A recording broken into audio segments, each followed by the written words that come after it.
So if you don't like it, you go play tiddlywinks or something, or tie a rope around a dog and a piece of meat, and you get a dog to chase you or something. Whatever, however that works. Yeah, so in part 2 we're going to do that. Actually, we're not probably, I don't know how long this video is. Okay, but we're going to look at the Aramaic Bible, right? We'll just, leave us there. Okay, we'll just scroll down and scroll up. This is about the Aramaic Bible. Okay, here it is here, the Aramaic New Testament, as translated by Victor N. Alexander, the Aramaic speaking, translated from Pt2, Mesopotamia, etc., etc. Right, here it is here. Which it doesn't hit you in the eye. Yeah, so it's one of our sources, right? And here's what it actually says within it. This is his old website that was down, and we found a way to revive it, right? So that's another source that we refer to, because some books he hasn't completed. Well, he's got other books, but we just didn't buy them, right? At the time, right? We can't get a hold of them to buy more. If we buy them locally, they're about $100. We can get them off him for like 30 to 50, free of postage and handling, all that sort of stuff, right? Okay, so he says here on that down website, Aramaic Bible, Yeshua Mashiach, or Jesus Christ, spoke Aramaic, so he didn't speak Greek. He might have spoke Greek, but it's not saying he spoke Greek, right? Because he was a Galilean. Yeah. Yeshua or Isho Mashiach, Jesus Christ the Messiah, spoke Aramaic. Of course, this was 2,000 years ago. Yeah, pretty right there, right? Pretty common sense. The language has evolved, and today it is like Old English. It sounds different. Okay, it's not like it's the older version, right? It's not like a modified version, say like the Syriac. Okay, it is like Old English. It sounds different. The ancient Church of the East that emerged out of Jerusalem at the end of the Apostolic Age. It's because it was destroyed, right? Referred to it as Leeshana Ateeqa, or the Old Tongue. Haven't we been saying that? This translator, Victor N. Alexander, calls it ancient Aramaic. Why? He's trying to differentiate between the original ancient, very old Aramaic and the modern Syriac and dialects like that, right? It is still used in the liturgy of the Eastern churches, as we said about the guy protesting about Syria. Yeah, it's used as a liturgy. It is sung during Mass. Oh, I didn't know they sang that. I couldn't remember they sang that. There are some clergy that know how to read it. Okay. It comes in many dialects of the Middle East and Africa, of the Eastern churches and of the Orthodox churches of some Eastern European countries. Nobody speaks this language anymore. That's the original ancient and very old Aramaic. They all speak the Syriac probably, or different dialects, modern dialects like that. Yeah, nobody speaks this language anymore. Not the ancient form. Yeah, the original, ancient, very old form of it. Those who claim to speak Aramaic are only speaking modern derivatives of the language, i.e. Syriac, modern languages, right? Just as nobody speaks Old English or even Middle English anymore. Nobody speaks Koine Greek. Yeah, so anyone out there is telling you, oh, I'm translating from the Koine Greek, I speak it, rubbish. Old Norse or Old German, and so on. These languages have all evolved. Over the centuries they've evolved, right? And they became modern. And so today one also finds Hebrew and Aramaic spoken by millions of people in the Middle East. But these are modern versions of the language. The roots of many words are the same, however, and the old form can be learned. There you go. This he has done, so he can read the scriptures and translate them faithfully. That's the whole idea, right? Because he saw that others were translated from the Syriac. Some were like the American missionaries that went to Mesopotamia or somewhere over there, tried to translate the King James Version to the Syriac and botched it. Okay, it actually says it here. If you don't believe that, if you think, oh, yeah, what a turkey, what a liar, as most people would try and say. Okay, it's in here somewhere. Okay, let's have a look at this. Okay. Joshua or Isho, Mashiach, Jesus the Messiah, preached and read the scriptures in this language, Galilean Aramaic. The ancient Aramaic is, therefore, the scribal language of the scriptures, and it is sacred. It is still being used in the liturgy of many Eastern churches today, including the Church of the East of the Atorai and the Orthodox Church of the Saurai. In India, it is, however, a liturgical language which was not translated correctly until Victor and Alexander had found out about the fact that it has never been translated into any modern vernacular of any of the churches still using it. Why? Because it's a language that these patriarchs, these people of that church, Syria, etc., actually speak. They know it, so why would they want to translate it? Original manuscripts. They'd just read it or sing it, as stated up above, right? Yeah. So they had no reason to translate it into Chinese, Watusi or whatever, okay, or Greek. Yeah. The American missionaries of the 19th century attempted to translate the scriptures, or these scriptures, into modern Aramaic, Syriac. It's modern Aramaic, Syriac, but botched it as they adapted it to the King James Version in use by them at the time. The Urmia, North Iran version of the Bible, is essentially the American Bible translated into modern Aramaic. By the way, the American missionaries have translated. This will make you weep. Yeah. The American missionaries have translated all the Bibles of all the countries of the world from the American Bible. There you go. That verifies that they're all coming from the Americanized Bible versions. That's what they all are. The Americanized Bible versions, right? There's the facts right there. Okay, and then that Brian guy backs it up, right? And maybe Andrew Gabriel Roth backs it up, so that if they all sync, if they've never met each other, never sat in the same room, try to persuade each other, or each other to one man's opinion, view, right?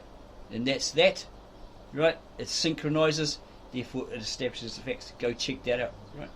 Who was that dude that said that? Dr. Ali Muhammad, House of Consciousness. Okay, we looked at that. Yep, he's right. Okay, but they all have to be from different time frames. You know, they can't have like three Romans from the same period.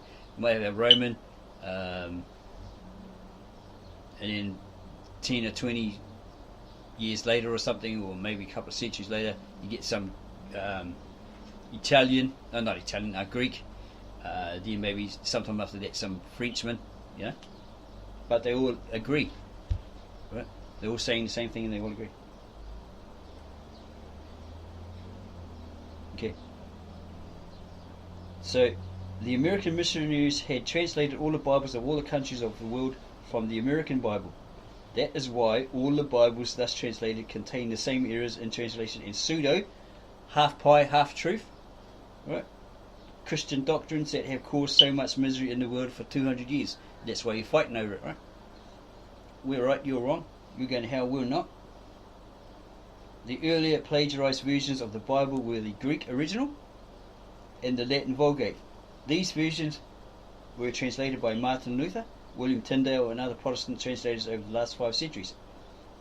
From the Greek Septuagint and the Greek original, the Greek New Testament translation from the Aramaic. Okay, not the Koine Greek. What does it say here? The Greek original, the Greek New Testament translation from the Aramaic. These were then further translated by the American translators until we have the situation today with all these versions of the Bible and thousands of denominations, each with their own individual interpretations. That's why they're fighting each other, squabbling over it. We're right, you're wrong. We're the chosen, you're not. Okay? They make up lies. Oh, God told me, etc., etc. The Disciples' New Testament. Okay, this is the Aramaic New Testament, right? But it's also the one, the Disciples' New Testament. You probably buy it on Amazon, etc., like that. Which some of them don't have the footnotes at the bottom, right? We'll show you footnotes. Okay, it's probably pretty small there. Yeah, footnotes like this. We usually put them at the end of our videos. There's footnotes right there, down the bottom here. See, over there. Footnotes, right? Footnotes. Always puts them at the bottom, but that Disciples' New Testament probably doesn't have it. Something like that, right? Okay, so this Disciples' New Testament is then the only accurate and non-prejudicial, right, translation of the original New Testament scriptures by a native Aramaic speaking translator. So what he's saying there is like there's a lot of prejudice against those Jews, bias against the Jews, because Western theology, etc., wants to suppress the Syrian or the Jew, right, and push theirs. Okay, Roman Catholic Church wants to push theirs, right? So they've got to suppress, and be biased, prejudiced against these Jews. Say, oh, the Jews lost that right to be called the chosen people from God. So now we, the Western Christians, the churches, we're the chosen, right? All that sort of rubbish. Okay, it's not fact that they are, right? That the Western Christian churches have taken over from the Jews, right? The Jews are still His chosen people. The Israelites, etc. That's the real Israelites, not that fake cult in America. Okay. So what we're going to do? We covered this. Okay. So people are only speaking modern derivatives of the languages, right? Right. And that this original ancient Aramaic is the language that Joshua, or Jesus the Messiah, spoke. Okay. So that's that one there. Do we have a look at this? Okay, he goes on about shooting a documentary at the Louvre Museum in the British Museum. There he is there. The winged bulls, right, that Christians try to say are devils, but they weren't. They were like figures, representations of the cherubims or something like that, right, that guard the palace or whatever, something like that. Okay, and there's a tree. Okay, here it is. The picture above is of him getting ready to shoot the scene with the two winged bulls in the Louvre Museum. These figures are not idols. The Ashurit, that's the Assyrians, okay, the people of the Ashurites, believed in the one true God from the start. The Aramaic language was first used in Ashur, Nimrud and Nineveh, and that's what his middle name is, not Isaac, Victor, Nimrud, Alexander in Nineveh, right? From 800 BC. He studied the ancient Aramaic language from the pictographic stage, okay, through cuneiform, that's the Assyrian way of writing. It's a wedge kind of funny writing, symbolic writing, up to modern Aramaic, Syriac, right? His translation work is authentic, it's a real deal. He has spent most of his life studying it.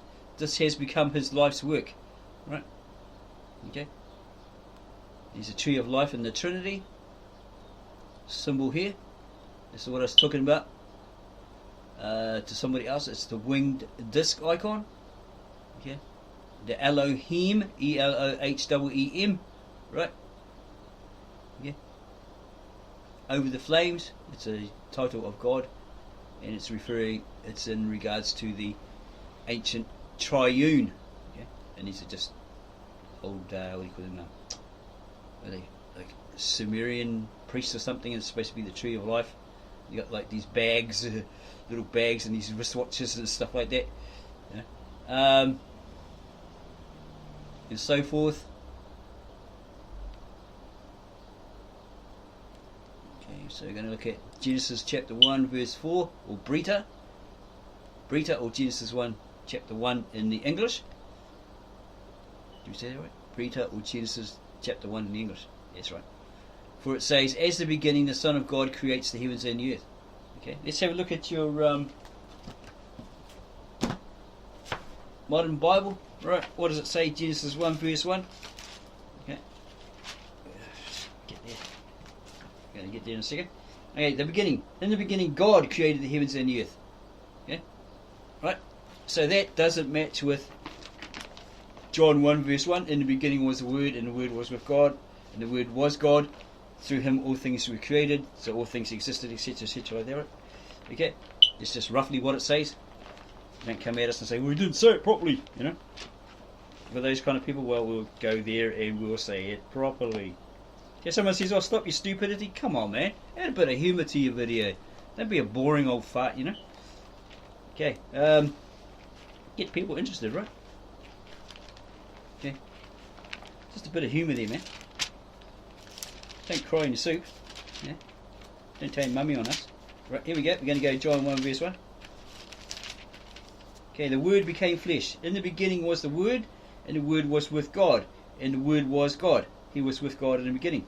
Through Him all things were made. Without Him nothing was made that has been made. Okay, in Him was life, etc., etc. So it doesn't match with Genesis 1 verse 1, right? doesn't match. It's telling you that Christ created everything. Okay, but if you understand that He is God, okay, He is the revelation of, or He's the revealing of God, the manifestation of God. He Himself is God according to the scriptures, etc. Then you come to realize, yeah, it does actually match. Yeah, because Christ is God, right? So it does match. But you've got to go do the study on that, the personal research on that, to come to that point, right? But what we have here is a problem. And that's what we're trying to point out to you. Because you go preach this and that to different people, not realising that you're giving them the wrong interpretation, right? Okay.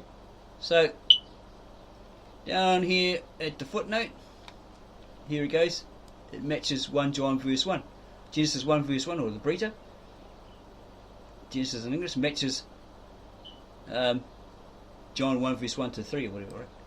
Okay. It says here, in the beginning of creation there was the manifestation. Because God was not seen, He was known but He wasn't seen. Okay, and He would be revealed. Because people couldn't look at God and hope to live. That's what He stated to Moses, right? So Moses did not look at Him. Okay? Not in the burning bush, but according to the original Exodus, where he saw a flaming flying disc, or flying flaming disc, and he saw 3 beings in it, and he knew one of them was God, or they were God, and did not look at it, so he turned his face, right? And then God told him later on, blah blah blah. You know, so a man can't look at him and hope to live. Deny that in your Americanized Bible version.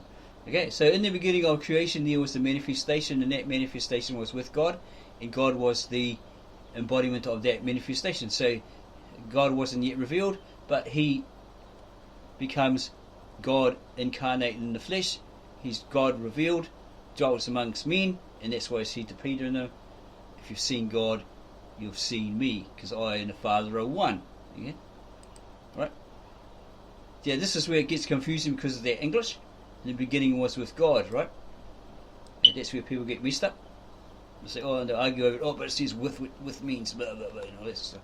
So later on, we've actually done a video on this, explains who the Multa is, because that's his title, his sacred title. He's the Multa, right? Okay, the manifestation of God, and so forth. We've already done one on that.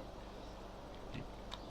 So that's the difference here between Genesis 1 and John 1 in your Americanized Bible version, cleared up through the Pt2, the Aramaic Pt2, or the Leeshana Ateeqa, or Genesis 1 verse 1 in the English.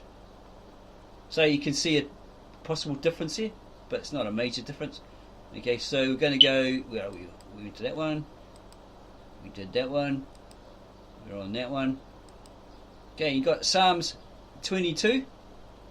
Someone says, oh no, you got it all wrong, you've been deceived, yeah, blah blah blah. No, you actually got it all wrong and you've been deceived, because this is from the original, right? Leeshana Ateeqa, Ktav Ashuri, right? Not the Greek, not a later modern Bible version which you actually admitted that you're reading from. And it says here, it's delivered by David by way of prayer when he departed Absalom, right? Part 1, Allahe, and it's got a footnote indication there. Wherefore have you left me, right, and kept my salvation away on account of my foolish words? So you go down to the footnotes here, and this is what it says. 22:1, verse 1. Literal Aramaic word, retained. Allahe, or over the flames. Elohim, that's in Hebrew. It's different in the ancient Aramaic. It's Elohim, Elohim, right? In Hebrew, note the plural endings. See? This part here is different. Take note of that. In English, the general appellation referring to the Creator is translated as God. The word God does not retain the plural ending of the original word. The general appellation God is not derived from Allahe or Elohim, but is simply substituted for Elohim with the first translations of the Old Testament from the Hebrew to the Greek language. The name Elohim, however, is retained in all Hebrew scriptures throughout the ages. In Arabic, that's where you find it in the Hebrew, the modern Hebrew. In the Arabic, the word is Allah, or How do you say that? Allah, right? Which has a singular ending these differences in connotation exasperate the interpretation of the Trinity.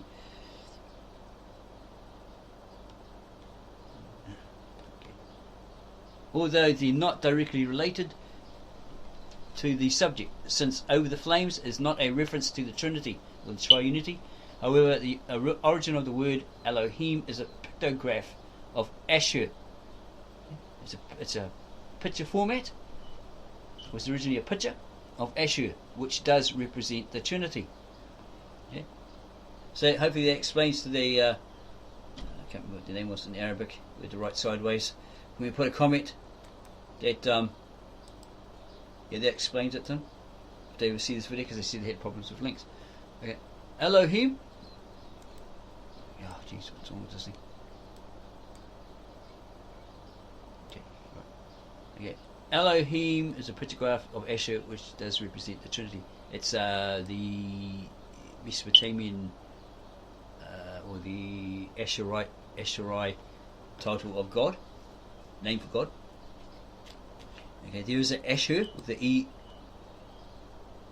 That's supposedly the grandson of Jacob, right? And then there's the Greek when they spell it A-S-S-U-R, because they don't have the sh sound in their language, right? 22.1. That's why they called it Assyria.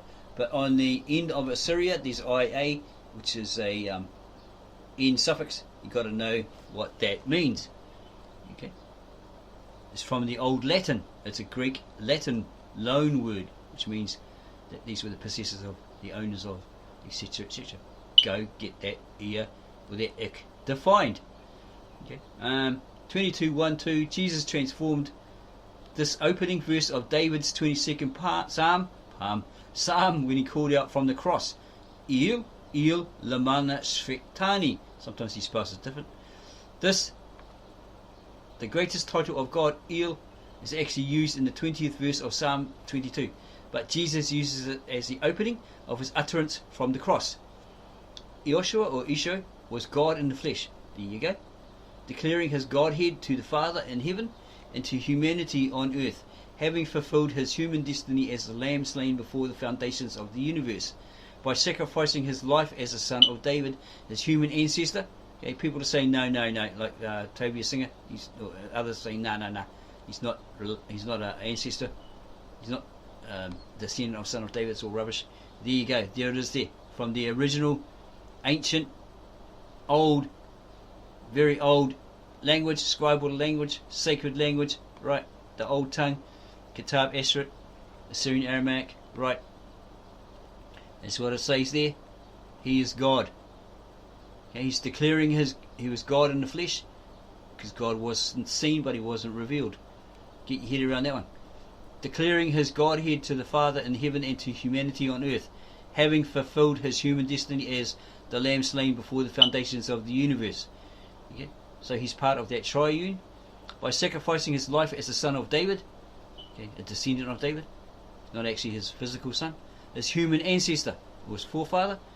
However, Yoshua's or Isho's words augment the meaning of this passage of scriptures. This is where Western theology misses the mark. Yeah? Thinking that Jesus was calling on God not to forsake him. But Joshua or Isho was God, so he could not have been calling on another God. One might ask then why did Joshua or Isho use the language of the 22nd Psalm to declare the fulfillment of his mission on earth? The answer is that it was in fulfillment of the language of the scriptures prophecies, as always. See? So here it's a prophecy, right? Okay, go right up here, right up here again. Yeah. So supposedly what David said, by the looks of it, was prophetic. Okay, or Christ said it, and that made it prophetic. That, in the true meaning of it, that he was abandoned, not forsaken, because the wherefore implies that he was destined. Okay, we did another video on that. Actually, we'll clear that up. We'll go look at, was it Matthew 30 or something? Matthew 27. Yeah, we'll look at Matthew 27. Okay, to clear that up, people say, "Oh no, that's a lot of rubbish. You're being lied to there, matey," all that sort of crap, right? Okay, we're going to bring you the evidence from the Aramaic New Testament, translated by native-born Aramaic-speaking translator from Pt2, Mesopotamia, Victor N. Alexander, right? And this is page 66, Matthew 27. Where is it? Okay, 46. And at the 9th hour, Yoshua, or Yeshua Mashiach, or Jesus the Messiah, cried out in a loud voice and said, "El, El, lamana shriktani." It's got a footnote there, right? And down the bottom in the footnote, or next page, okay, which is page 68 of the Aramaic New Testament, translated by Victor N. Alexander. So no, we're not trying to pull the wool over your eyes. It states in the footnote. We're going to go from 2746. Original ancient Aramaic retained. I am, wherefore have you left me? El is a title of Allah, or God. He is, in the sense of eternal. Yeah? It has not been translated in English as such. Okay? Well, they had no need to, because they just read the thing, they're masses or whatever, right? Because the people that are there, they know the language. So why bother translating it? They've been persecuted for centuries, so they're on the run all the time, carrying these manuscripts or whatever.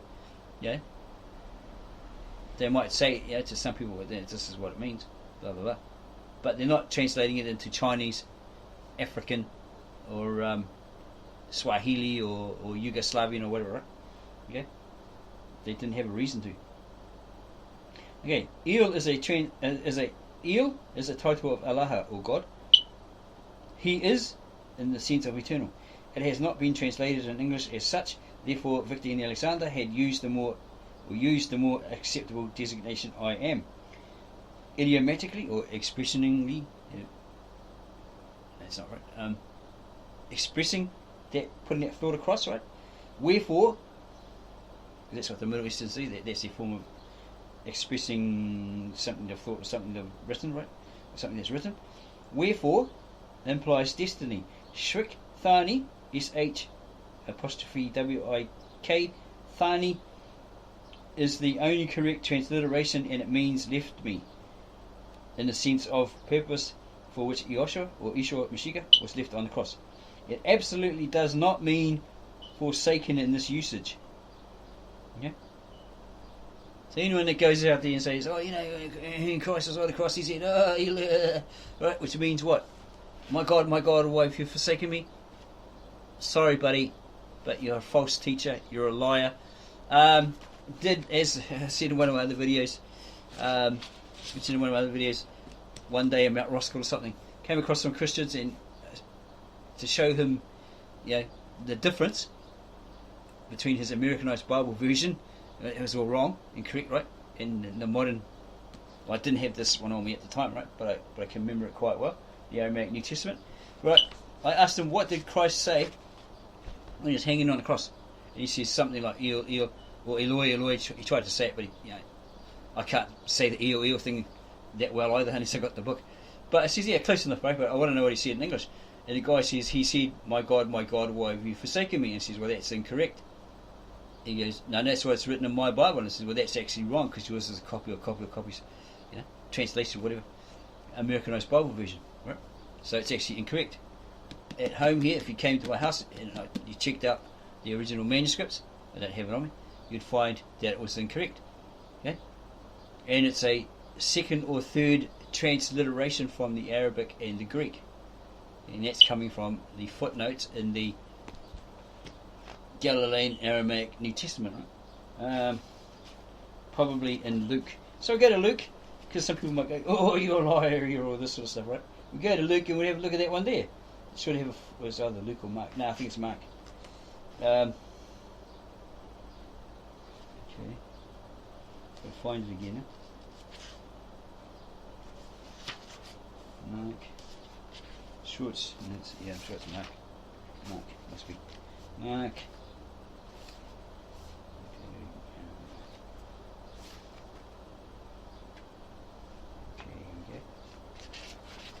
page, I think. Okay, here we go. From the Aramaic New Testament again, translated by Victor N. Alexander, page 107, Mark 15,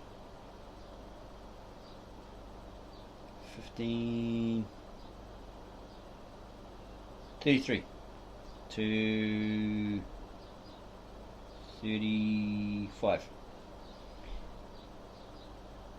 And when it was the 6th hour, it became dark on all the earth until the 9th hour. Pretty similar to the Americanized modern version, right?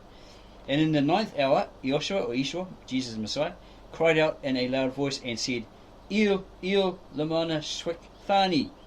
That is, my Allah, my God. That's correct, right? Okay, as your modern version. Wherefore did you destine me? That is, my Allah, wherefore did you destine me? Okay, so we look at the footnote, which is on page 108 of the Aramaic New Testament, translated by Victor N. Alexander, a native-born Aramaic-speaking translator from Mesopotamia. Yeah, it's a bit of humour there. Okay, it says in the footnotes on page 108. Where is it? 1534 1. It's because it's got the first footnote indication, right? Literal Aramaic idiomatic figure of speech.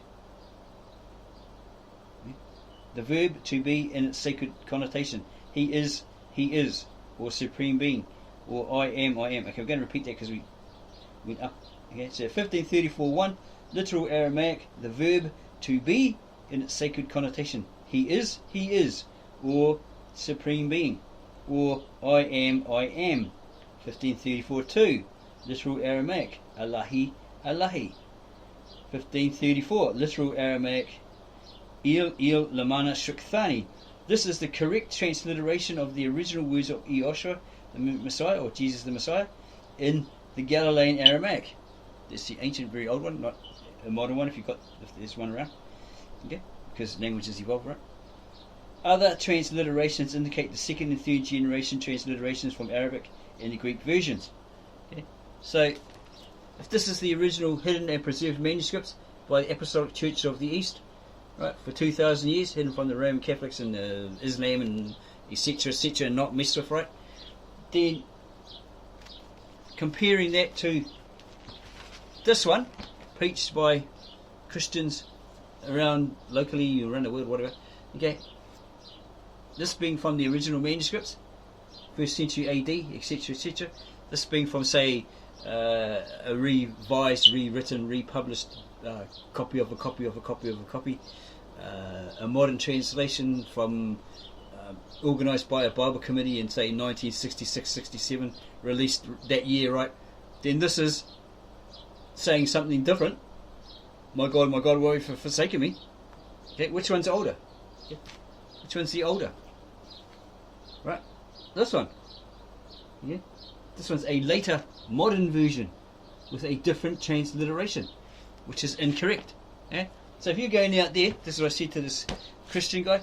Dude, I gave him the example a couple of times. I had another guy, a Persian friend, a security guard at a New World supermarket in New Zealand, right? There, right? But obviously the devil sends a guy there to, talk to him and sway him and all that sort of stuff. So he's not So he's not listening, right? Right. So I'm standing here and go, hey, dude, if I'm on the cross here, right? If Christ is on the cross here, Christ, right, is on the cross here, and he yells out, "Il, the Manish Swakthani," in his language, Galilean Aramaic, right? But it doesn't come out as, my God, why have you forsaken me, right? Okay, because it's not in the Greek, right? Which this version supposedly has been translated from the Hebrew into the Greek, right? Into English. No one's mentioning about a Latinized Greek, form of Greek or anything like that. It's just Christians will tell you it's the Hebrew, it's the Greek. From the Hebrew to the Greek into the English, right? They won't tell you it's the Americanized English or colloquial English, right? And they'll say, oh, that's what it says. Okay? So if he's up there saying that in his language, he spoke Galilean Aramaic, then it's not going to come out as Greek, is it? in the English, is it? This guy was like arguing and carrying on, and he got all angry. Eventually got angry because we were referring to the Aramaic scriptures. And most times he didn't like that. And when we told him, your Americanized Bible version, your NIV or whatever you're reading, is coming from a certain source, as his friend Papua New Guinea said, no, it's not. Mine doesn't come from there. But he says, look, man, if you come to my house and we went through the first introductions, the preface, the foreword, in all of your Americanized Bible versions, it would tell you that this is all translated from the originals. But we can prove that it wasn't. Okay? Because we've done the personal research. If it was, it would be the same as this one up here. Right? It would be near the same, near exact. The only one that's near exact is the ancient classical corner Greek, Attica Greek or Attic Greek. Okay? Because it was what they call akin to the Aramaic, right? So if you translated it from that original corner Greek, it would come out like that, right? Pretty much say that, being closest to the ancient Galilean Aramaic, right, or whatever, right? The Ktav Ashuri, which is this Galilean Aramaic, old original, right, is from that Ktav Ashuri. Yeah? It's not a derivative. It's not a modern, maybe a modern version, but I don't think so. I think it's just because it's a dead language, right? So this translator, Dr. Alexander, has used the root words to be able to translate the original manuscripts into English. Okay? He's not using a modern derivative like the Syriac or whatever, right? Okay? So try to get your head around that.